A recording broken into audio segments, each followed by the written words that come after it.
పేషెంట్లను కూడా ఇక్కడ నుంచి షిఫ్ట్ చేసే కార్యక్రమాలు కూడా చేశాడు. అంతటి దారుణమైన పరిస్థితి మీరు అంతా సాక్షులు దానికి.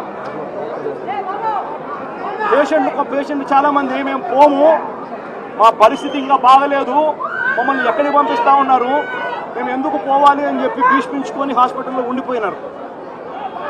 నన్ను హాస్పిటల్కి రానివ్వడంలో ఈ పేషెంట్లను పంపించేదానికోసం, ఇక్కడ నుంచి లేకుండా చేసేదానికోసం నన్ను ట్రాఫిక్లో కావాలని ఆపే కార్యక్రమం, ట్రాఫిక్లో నుంచి ట్రాఫిక్ అడ్డం పెట్టి నా కాన్వాయ్ని పూర్తిగా రాకుండా చేసే కార్యక్రమం, డిలే చేసే కార్యక్రమం పద్ధతి ప్రకారము ఈ మాదిరిగా చేశారు. నేను ఒకటే చెప్తా ఉన్నా, ఇక్కడ ఉన్న ఎస్పీకి కూడా ఇదే మాట చెప్తా ఉన్నా. చంద్రబాబు నాయుడు గారితో వీళ్ళంతా కూడా కుమ్మక్కై వీళ్ళంతా కూడా ఎంతటి దారుణంగా వీళ్ళంతా కూడా బిహేవ్ చేశారు, ఎంతటి దారుణంగా కూడా దేవుని విషయం